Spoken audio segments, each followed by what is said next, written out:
প্রতি বছর বিপিএলে একটা কমন জিনিস থাকে, সেটা হচ্ছে যে সাংবাদিকরা সমালোচনা করেন। পেমেন্ট ইস্যুতে সমালোচনা করেন, হোম অ্যান্ড অ্যাওয়ে খেলা কেন হচ্ছে না, উইকেট নিয়ে, ফিক্সিং নিয়ে, নানা কিছু নিয়ে আমরা সমালোচনা করি। আমি সাংবাদিকতা ছাড়ার পরেও আমি সেই সমালোচনা ছাড়তে পারিনি।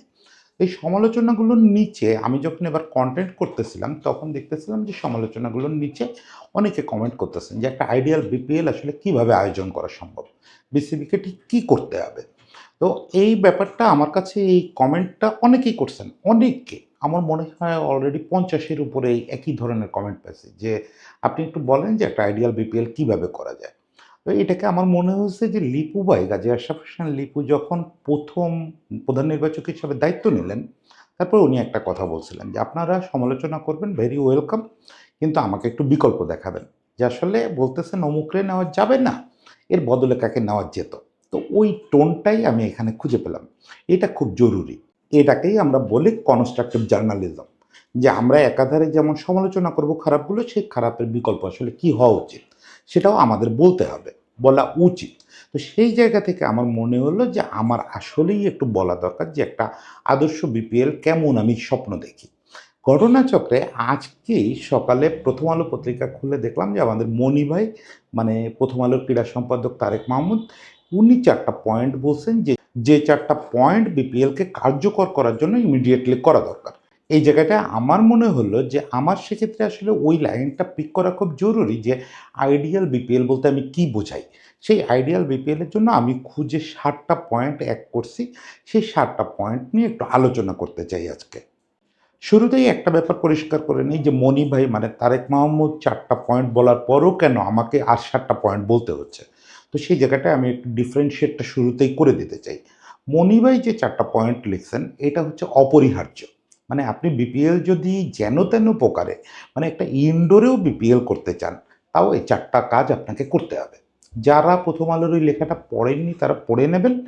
তারা দেখবেন যে ওই ৪ টা পয়েন্ট কার্যকর না করলে বিপিএলে আমরা যেরকম তামাশা লীগ বলতেছি, এই তামাশা লেগই চলতে থাকবে। এটাকে মিনিমাম কার্য করার জন্য, একদম এই যে ইদানিং ন্যূনতম সংস্কারের কথা বলা হচ্ছে না? ওরকম ন্যূনতম সংস্কারের জন্য ওই ৪ টা কাজ করতে হবে। কিন্তু আমি আসলে ন্যূনতম সংস্কারের কথা বলতে চাই না। আমি বলতে চাই যে দীর্ঘমেয়াদী সংস্কার। যে জায়গায় আমি বিপিএলকে দেখতে চাই, সেটা কেমন? এটা নতুন হাতিগোড়া কিছু বলব না। অলরেডি এই মডেলগুলোতে পৃথিবীতে অনেক ফ্র্যাঞ্চাইজি লিগ চলতেছে। আইপিএল চলতেছে, বিগ ব্যাশ চলতেছে, বড়, বড় লিগ এই মডেলে চলতেছে। সেই জায়গাটায় আমাদের ঠিক কোন ৭ টা কাজ করা জরুরি, যেটা করলে আমরা ওই লিগগুলোর সঙ্গে ফাইট করতে পারবো। সেই ৭ টা কাজ নিয়ে একটু কথা বলি। ১ম পয়েন্টটা হচ্ছে দীর্ঘমেয়াদে ফ্র্যাঞ্চাইজি বিক্রি। এই ব্যাপারটা আপনার আসলে টোন ঠিক করে দেবে বিপিএল এর। এইজন্য আমি এই পয়েন্টটাকে সবার আগে রাখছি। অলরেডি ফারুক ভাই এই পয়েন্ট নিয়ে কথা বলছেন যে তার টার্গেট ৬ বা ৫ বছরের জন্য আগামীবার থেকে বিপিএল এর স্বত্ব বিক্রি। এইটা আসলে আপনার বিপিএল এর টোন ঠিক করে দেবে।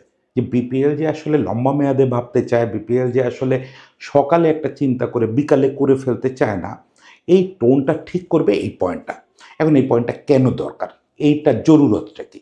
এইটার জরুরত হচ্ছে যে একটা মালিককে, ধরেন এই যে মিজানুর রহমান সাহেব, ফরচুন গ্রুপ। ফরচুন গ্রুপ যখন বরিশাল কেনে প্রতি বছর, উনি কিন্তু জানে না যে আগামী বছরও ওনার হাতে থাকবে কিনা এটা। মানে অনেক কিছু পরিস্থিতি বদলায় যেতে পারে। পরিস্থিতি বদলালে ফরচুন বরিশাল কি ফরচুন বরিশালই থাকবে? না অন্য কোনো বরিশাল হয়ে যাবে? ওনার হাতে মালিকানা থাকবে কি থাকবে না? ফলে উনি লম্বা মেয়াদে কোনো পরিকল্পনা করতে পারেন না। যেমন আমরা দেখছি যে ওনারা চ্যাম্পিয়ন হওয়ার পরই আগামী বছর গ্লোবাল টি-20 খেলার জন্য ৪ জন বিদেশি খেলোয়াড় কন্ট্রাক্ট করে ফেলছেন। এখন সিনারিওটা কি হওয়া উচিত? আপনি যখন ৫ বছরের জন্য ফ্র্যাঞ্চাইজি বিক্রি করবেন, তখন আপনি নিলামও করবেন কিন্তু ৫ বছর মেয়াদি। মানে ৫ বছরে একটা মেগা নিলামও হবে। সেটা কমায় আপনি ৩ বছরে করতে পারেন। এর ভেতরে প্রতি বছর দল-বদলের সিস্টেম বা মিনি নিলাম, যে ফরম্যাটেই রাখেন একটা কিছু থাকতে হবে যে প্রতি বছর ২-৪ জন খেলোয়াড় এদিক-ওদিক করা যাবে। কিন্তু মূল যে কাঠামোটা, মানে উনি যে মূল দলটা করবেন ওই ফ্র্যাঞ্চাইজি ৫ বছরের জন্য, ওটা উনি ১ম বছরেই ঠিক করে ফেলবেন। যে আমি আগামী ৫ বছরের জন্য শান্তকে আমার ক্যাপ্টেন হিসাবে সিলেক্ট করলাম। হতে পারে যে পরের বছরই শান্তর উপরে অসন্তুষ্ট হয়ে ওনারা সরায় দিলেন। সেটাতে কিছু যায় আসে না। কিন্তু কিছু কি পয়েন্ট ওনারা ঠিক করে ফেলতে পারবেন। তাতে বিপিএলটা একটা সাস্টেনেবিলিটি পাবে। যে না, ওনারা বিপিএল নিয়ে লম্বা মেয়াদে পরিকল্পনা করতে পারবেন। খেলোয়াড়দের ক্ষেত্রেও ধরেন সোহান, সে রংপুরে খেলে প্রায় বছর। ও কিন্তু জানে না যে আগামী বছরও খেলতে পারবে কিনা। ও যদি জানতো যে আগামী ৩-৪ বছরের জন্য আমার রংপুরের সঙ্গে কন্ট্রাক্ট হয়েছে, যদি অস্বাভাবিক কিছু না ঘটে, আমি আগামী ৩-৪ বছর রংপুরে খেলবো। ফলে ও রংপুর নিয়ে একটা প্ল্যানিং করতে পারে যে আমাদের দলটার স্ট্রেংথ এরকম, আমাদের দলটার উইকনেস এরকম, ফলে আমাকে এই করতে হবে, ওই করা যাবে না। এই ব্যাপারগুলো খেলোয়াড়রা, ফ্র্যাঞ্চাইজি সবাই প্ল্যানিং করে করতে পারবে। ওই যে বললাম, এটার উপশর্ত হিসাবে আসবে হচ্ছে যে নিলামও দীর্ঘমেয়াদে হতে হবে। মানে প্রতি বছর আপনি বড় নিলাম করবেন না। আপনি যদি দীর্ঘমেয়াদে বিপিএল এর দল বিক্রি করেন, এই প্রথম শর্তটা পূরণ করেন, এটা সঙ্গে সঙ্গে আসলে বিপিএল একটা সাস্টেনেবিলিটি পেয়ে যাবে। বিপিএল আর এই যে রোজ সকালে উঠে ঠিক করে সন্ধ্যাবেলায় করার ইভেন্ট থাকবে না। ফলে প্রথম শর্তটা আসলে সবার আগে কার্যকর করতে হবে। এখানে পজিটিভ সাইন হচ্ছে যে অলরেডি বিসিবি এই লাইনে ভাবতেছে যে তারা এটা ৫-৬ বছরের জন্য বিক্রি করবে। দ্বিতীয় যে পয়েন্টটা নিয়ে আমি কথা বলবো সেটা হচ্ছে ফ্রাঞ্চাইজিদের ভেন্যু বরাদ্দ। এই পয়েন্টটা আসলে আমি বলতে চাই যে বিপিএল এর প্রাণ। আপনি যদি বিপিএল এ প্রাণ প্রতিষ্ঠা করতে চান, তাহলে বিপিএল এর ফ্রাঞ্চাইজিগুলোকে একটা নির্দিষ্ট করে ভেন্যু দিতে হবে। আমি বিশ্বাস করি বাংলাদেশে ৮টা দল কেনার মতো শিল্পপতি বাংলাদেশে আছে। ৮টা বিভাগের নামে ৮টা দল কেনা সম্ভব। এখন সেটা অনেকে মনে করেন, যেমন তামিম মনে করেন যে ৬টার বেশি দল করার বাস্তবতা আমাদের নাই। সেটা ৬টা হোক, ৭টা হোক, ৮টা হোক, আমাদের ৮টা বিভাগেই তো স্টেডিয়াম আছে। এই ৮টাই যদি ধরি, ৮টা স্টেডিয়াম, ৮টা দলকে আপনি যে মুহূর্তে ফ্রাঞ্চাইজি বিক্রি করলেন ৫ বছরের জন্য, ওই মুহূর্তে আপনি ওই দলগুলোকে হোম ভেন্যু বুঝাই দেবেন যে এইটা, এই যে রংপুর স্টেডিয়াম, এটা হচ্ছে তোমার হোম ভেন্যু। এটাকে কেন্দ্র করে তুমি কার্যক্রম চালাবা এবং এটার আগামী ৫ বছর এনএসসির সঙ্গে আমরা কথা বলে দিচ্ছি, আগামী ৫ বছর এটা রক্ষণাবেক্ষণের এই সাপোর্টটা তোমার দিতে হবে। যেহেতু বিসিবিও ইউজ করবে এই সময়, ফলে ওটা তো একটা শেয়ারিং মডেলে থাকবে। ওখানে ওই কর্তৃপক্ষ কতটা ইনভেস্ট করবে, ওই ইনভেস্ট কোন কোন অংশে করবে, এগুলো আসলে আলোচনা করে নিতে হবে। যেমন জিমনেশিয়ামটা তো কমন থাকবে, ওখানে বিভাগীয় কিছু কার্যক্রম চলবে। ক্রিকেট বোর্ডের কার্যক্রমের পাশাপাশি ফ্রাঞ্চাইজির কার্যক্রম চলবে। ফলে ওগুলো আলোচনা করে ঠিক করতে হবে যে আপনার এই হোম ভেন্যু কিন্তু পুরো সত্ত্ব আপনার না, এটার ভিতরে এই এই জিনিস আপনি পাবেন। সঙ্গে সঙ্গে কি হবে দেখেন, আপনি যেই ৮টা দলকে ৮টা হোম ভেন্যু দিয়ে দিলেন, সেই কিন্তু আমাদের মূল যে ড্রিম, মানে এতদিন ধরে দেখেন আমি প্রচুর কন্টেন্টে বলছি যে হোম অ্যান্ড অ্যাওয়ে খেলা হতে হবে। হোম অ্যান্ড অ্যাওয়ে খেলার কি গুরুত্ব সেটা আমি অলরেডি মনে হয় বহুবার বলে ফেলছি। ফলে এটা নতুন করে না বলে শুধু বলি যে হোম অ্যান্ড অ্যাওয়ে খেলা আপনাকে বিজনেস এনে দিবে, আপনার সারা দেশে ক্রিকেটকে ছড়ায় দিবে এবং ক্রিকেটের প্রতি ওই স্থানীয় জনগণের একটা ওনারশিপ, মানে আমার দল, এই ফিলিংটা তৈরি হবে। এতে হোমে যেমন ক্রাউড ভরে যাবে, ওই ক্রাউডের কাছ থেকে মালিক একটা রাজস্ব পাবে। একই রকম অ্যাওয়েতে ওই দলের দর্শকরা বাস ভাড়া করে, লঞ্চ ভাড়া করে খেলা দেখতে যাবে। ফলে মাঠে একটা প্রতিদ্বন্দ্বিতা হবে, শুধু ২২ গজে না, প্রতিদ্বন্দ্বিতাটা গ্যালারিতেও হবে। এই জন্য হোম ভেন্যু বরাদ্দ করাটা হোম অ্যান্ড অ্যাওয়ে ম্যাচের জন্য এবং গেমটাকে একটা নির্দিষ্ট কর্তৃপক্ষের হাতে লম্বা সময় দেওয়ার জন্য খুবই জরুরি। ফলে আমি ২ নম্বর পয়েন্টটাকে বলতে চাই যে এটা হচ্ছে আসলে বিপিএল এর প্রাণ প্রতিষ্ঠা হবে এই পয়েন্টটার ভেতর দিয়ে। ৩ নম্বর পয়েন্ট, আমরা সবসময় বলি যে ফ্রাঞ্চাইজি লিগ দেশের ক্রিকেটে কোনো প্রভাব ফেলতে পারে না, দেশের ক্রিকেটের ডেভেলপমেন্ট করতে পারে না। আসলেই কি তাই?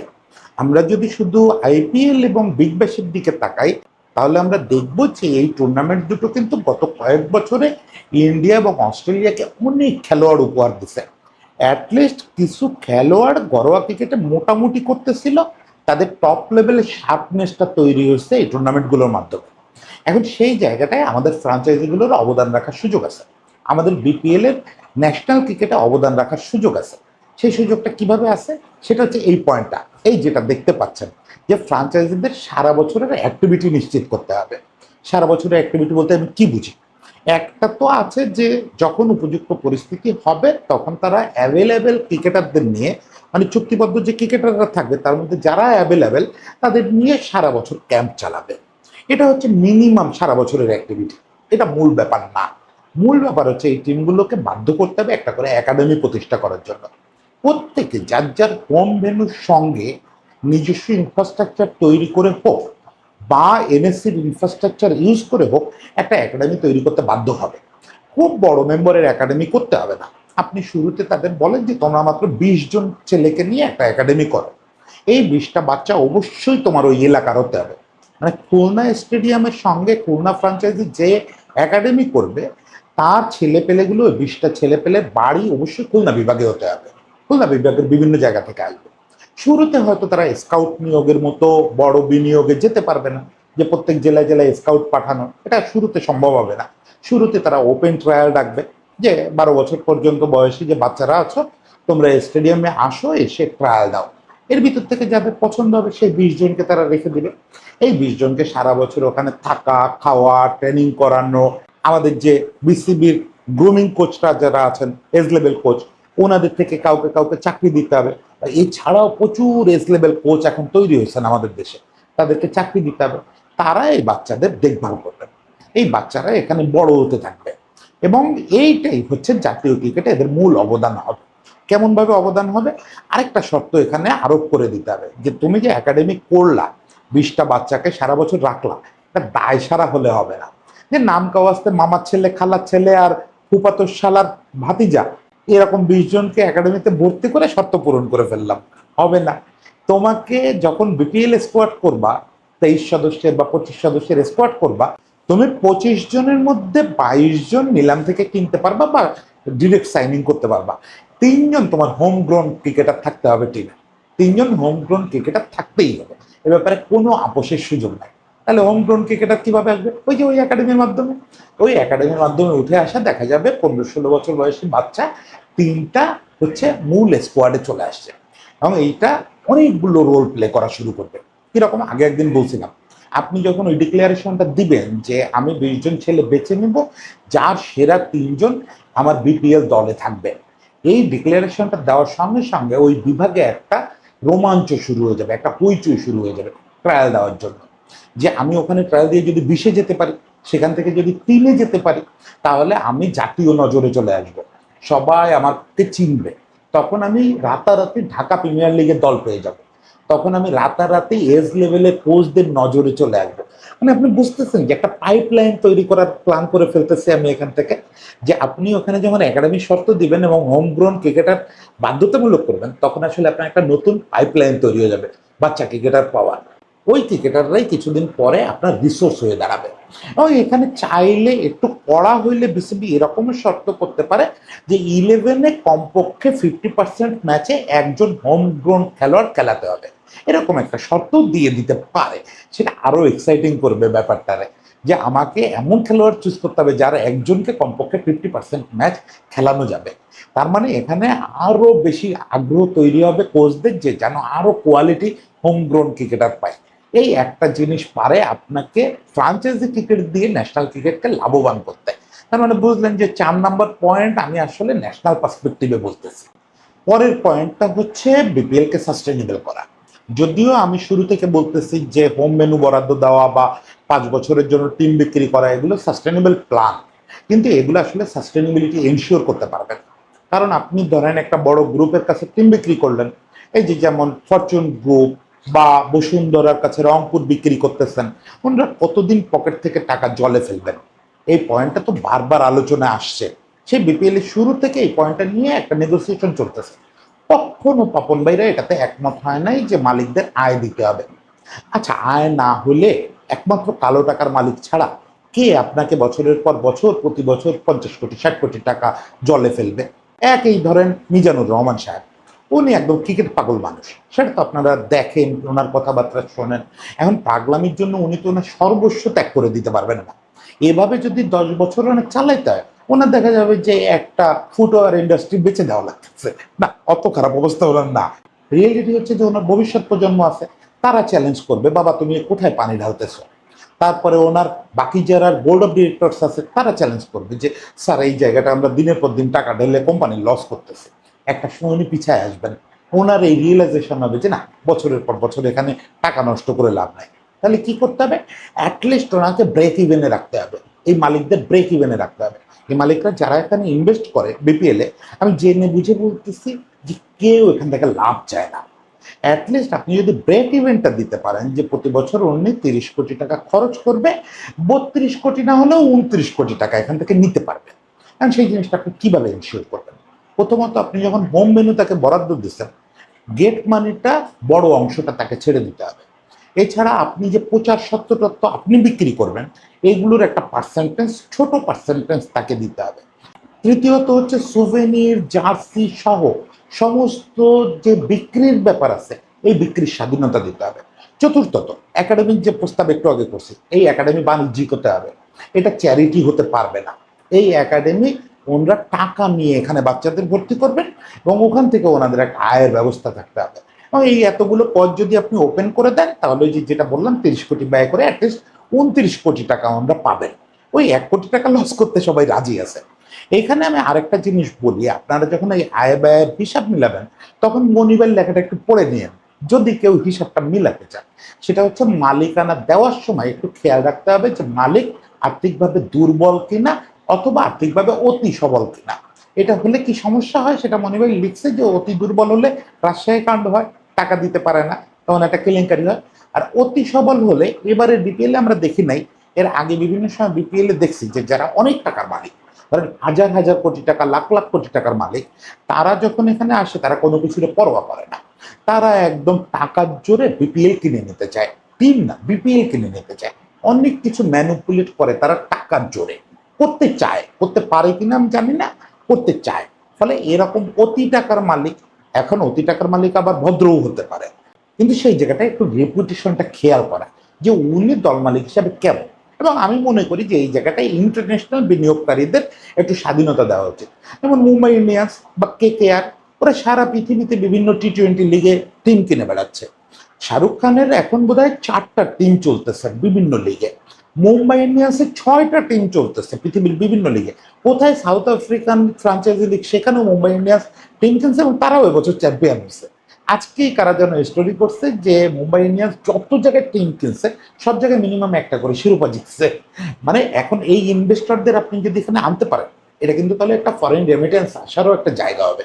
মানে রাষ্ট্র তখন আপনার এটার প্রতি পজিটিভ হবে যে ভাই রে ভাই, ওরা একটা আয়োজন করতেছে প্রতি বছর, এটার মাধ্যমে $1 মিলিয়ন অন্তত ঢুকতেছে দেশে। এই যে খরচ, এই খরচের একেবারে 99% তো বাংলাদেশে ঢুকবে, সেটা ডলারের হিসাবে ঢুকবে, রিজার্ভে যোগ হবে টাকাটা।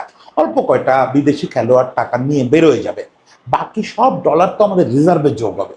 ফলে আপনি যদি 2-3টা দল বিদেশি মালিকের কাছে বিক্রি করে ফেলতে পারেন, এটা আপনার বিজনেসকে আরো সাস্টেনেবল করবে, আরো লাভজনক করবে। 5 নম্বর পয়েন্ট, আন্তর্জাতিক কোনো ইভেন্ট ম্যানেজমেন্ট ফার্মকে এই বিপিএল আয়োজনের দায়িত্ব দিতে হবে। আন্তর্জাতিক শব্দটা খেয়াল করেন, আমাদের ফারুক ভাই গত কিছুদিন ধরেই বলতেছেন যে আগামী বিপিএল থেকে ওনারা কোনো একটা ইভেন্ট ম্যানেজমেন্ট ফার্মকে দায়িত্ব দেবেন। ইভেন্ট ম্যানেজমেন্ট ফার্ম কিন্তু এর আগেও একবার বিপিএল করছে, 2012 সালের বিপিএলটাই ইভেন্ট ম্যানেজমেন্ট ফার্ম করছিল, কিন্তু তারা প্রচুর ফাম্বল করছে, প্রচুর অনভিজ্ঞতা দেখা গেছে, আরও কিছু অন্যায় কর্মকাণ্ডও তারা করছে। এই জন্য আমি বলতে চাই যে এই টেন্ডারটা ইন্টারন্যাশনাল টেন্ডার হতে হবে।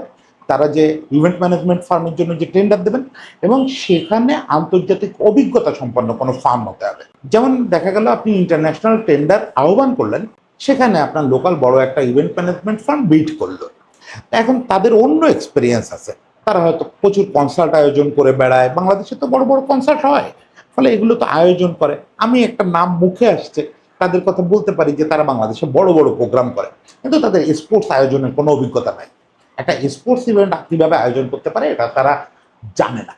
এখন আপনি যদি সবচেয়ে কম দামে যে বলছে তারই কাজ দিয়ে দেন, তাহলে খুবই ভেজাল হবে, দেখা যাবে আলটিমেটলি তারা কাজটা উঠাইতে পারতেছে না। সেক্ষেত্রে আপনার ইন্টারন্যাশনাল বিডারদের দিকে দৃষ্টি রাখতে হবে যে কাদের অলরেডি এক্সপিরিয়েন্সটা আছে। যেমন দুবাই T20 হয়, ইন্টারন্যাশনাল T20 হয়, নানা রকম T20 হচ্ছে তো আজকাল, গ্লোবাল T20 হয়, এগুলো সব ইভেন্ট ম্যানেজমেন্ট ফার্মওয়ালারা করে। এইরকম একটা দুটো T20 টুর্নামেন্ট করার এক্সপিরিয়েন্স যার আছে তাকে দিতে হবে কাজটা। কোনো রকম অভিজ্ঞতা ছাড়া নবিশ কাউকে এই কাজটা দেওয়া যাবে না। এবার আসেন 6 নম্বর শর্ত, সেটা হচ্ছে স্বার্থের সংঘাত এড়ানো। এটা আসলে বাংলাদেশের পুরো ক্রিকেট স্ট্রাকচারে এটা কার্যকর করা খুব জরুরি। সেটা হচ্ছে কোনো একটা রোলে যিনি দায়িত্বপ্রাপ্ত হবেন, তিনি অন্য কোনো রোলে দায়িত্বপ্রাপ্ত হতে পারবেন না। যেমন যিনি গভর্নিং কাউন্সিলে থাকবেন বা বিসিবি ডিরেক্টর হবেন, তিনি কোনোভাবে কোনো ফ্রাঞ্চাইজির সঙ্গে থাকতে পারবেন না। এবছর আমরা দেখছি যে জাতীয় দলের নির্বাচক, ক্রিকেট অপারেশনস ম্যানেজার থেকে শুরু করে অনেকে অনেক ফ্রাঞ্চাইজির সঙ্গে যুক্ত হয়েছে। এটা খারাপ না, তাদের একটা বাড়তি আয়ের উৎস তৈরি হয়, কিন্তু ভাই দুঃখজনক হলেও সত্যি এই জিনিসগুলো করাপশন তৈরি করে, এই জিনিসগুলো ম্যানিপুলেশন তৈরি করে। কিভাবে তৈরি করে সেটা একটু দীর্ঘ আলোচনা, কিন্তু এটা করতে দেওয়া যাবে না। সব ধরনের স্বার্থের সংঘাত এড়াইতে হবে। যেমন ওই যে ইভেন্ট ম্যানেজমেন্ট ফার্মের ক্ষেত্রে বলতেছিলাম, 2012 সালে যে ইভেন্ট ম্যানেজমেন্ট ফার্মটা আমাদের এখানে কাজ করছিল, লোকাল যে ফার্মটা, ওরা একাধারে এজেন্সি নিয়ে বসছিল, প্লেয়ার্স এজেন্সি, আবার একাধারে ওরা হচ্ছে মানে আরো কিছুর সঙ্গে যুক্ত হয়েছিল, যে কাজগুলো ঠিক হয় না। যার ফলে ওই বছর প্রচুর ফিক্সিং এর অভিযোগ আসছে, পরের বছরও সেইটার ধারাবাহিকতায় ফিক্সিং এর অভিযোগ আসছে এবং ম্যানুপুলেশনের অভিযোগ আসছে। এখন আপনার গভর্নিং কাউন্সিলের কোনো একটা মেম্বার যদি কোনো একটা টিমের সঙ্গে ইনভলভ থাকেন, খুব স্বাভাবিকভাবে এখানে পক্ষপাতের অভিযোগ আসবে, উনি পক্ষপাত করুক বা না করে। ফলে এটা নিশ্চিত করতে হবে যে দায়িত্বপ্রাপ্ত ব্যক্তিরা কেউ যেন কোনো স্বার্থের সঙ্গে জড়িত না হন, মানে কোনো ফ্রাঞ্চাইজির স্বার্থ বা কোনো ম্যানেজমেন্ট স্বার্থ এইসবের সঙ্গে জড়িত হওয়া যাবে না। এটা একদম আপনাকে বিপিএল এর যে নীতিমালা করবেন, স্থায়ী নীতিমালা, সেখানে উল্লেখ করে রাখতে হবে যে কোনো দিন কোনো লোক একবার বোর্ড অথবা গভর্নিং কাউন্সিলের সদস্য হলে তিনি আর স্বার্থ সংশ্লিষ্ট কিছুতে যুক্ত হতে পারবেন না, মানে ক্রিকেট স্বার্থ সংশ্লিষ্ট। এবার আসেন শেষ পয়েন্ট, সেটা হচ্ছে ক্ষমতাধর একটা বিপিএল গভর্নিং কাউন্সিল তৈরি করতে হবে। কেন তৈরি করতে হবে এবং কিভাবে তৈরি করবেন সেটা একটু বলি। আগে বলি যে ক্ষমতাধর বলতে আমি কি বোঝাচ্ছি। দেখেন, আমাদের দেশ বা সারা পৃথিবী ক্ষমতার পূজারী। যতদিন আইপিএল এর গভর্নিং কাউন্সিলের চেয়ারম্যান ললিত মোদী ছিলেন, ততদিন কোনো আইপিএল ফ্রাঞ্চাইজি চোখ তুলে কথা বলার সাহস পায় নাই। কারণ ললিত মোদী খুব দুষ্ট লোক, ললিত মোদী অনেক অন্যায়কারী। ওরা দেখবেন আইপিএল চেয়ারম্যান কারে করে, শরদ পাওয়ার বা এরকম সব ফিগার, যাদের সামনে দাঁড়ায় কথা বলার মতো লোক ওই জামানায় পাওয়া যায় না। ওই সময় ললিত মোদীর রাজনৈতিক প্রভাব মারাত্মক ছিল, তার ওরকম ক্যারিশমা ছিল, বা শরদ পাওয়ারের ক্ষেত্রেও তাই। তাদের সামনে কেউ কথা বলতে সাহস পেত না।